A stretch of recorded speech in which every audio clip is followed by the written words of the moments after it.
আমরা বাসর রাতে 2 রাকাত সালাত আদায় করতে পারি। আমাদের দেশে কিন্তু বাসর ঘর সাজানো হয়, কিন্তু বাসর ঘরে 2 রাকাত সালাত আদায় করানো হয় না। অবশ্য কোনো কোনো জায়গাতে একটা বেদাত চালু আছে যে বিবাহ পড়ানোর পরপরই দাঁড়িয়ে সেই বর 2 রাকাত সালাত আদায় করে। এটা বিদাত।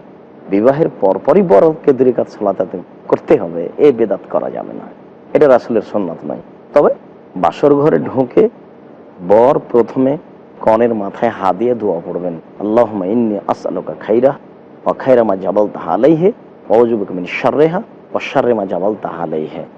আল্লাহ, আমি আমার এই স্ত্রীর কল্যাণ চাচ্ছি, যে কল্যাণ দিয়ে তুমি একে সৃষ্টি করেছো সে কল্যাণ চাচ্ছি। প্রতিপালক, আমি তোমার কাছে এই স্ত্রীর মধ্যে যে অকল্যাণ রয়েছে তাতে থেকে তোমার কাছে বাঁচতে চাচ্ছি, যে অকল্যাণ দিয়ে একে সৃষ্টি করা হয়েছে তার থেকে তোমার কাছে বাঁচতে চাচ্ছি।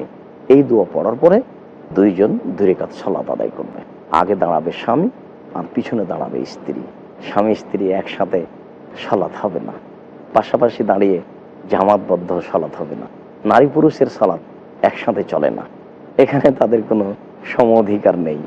ওরা বুঝে না যে সম অধিকার কাকে বলে। 2 রাকাত সালাত আদায় করলে ও একজন পুরুষ যা নেকি পাবে, 2 রাকাত সালাত আদায় করলে একজন নারীও সেই নেকি পাবে। কিন্তু নারী পুরুষ একসাথে পাশাপাশি পারবে না, আগে পিছে দাঁড়াতে হবে। স্বামী আগে দাঁড়াবে, স্ত্রী পিছে দাঁড়াবে, দাঁড়িয়ে 2 রাকাত সালাত আদায় করে নেবে। আল্লাহ তাদের উপর সন্তুষ্ট হবেন, তাদের ভবিষ্যৎ জীবন কল্যাণকর হবে।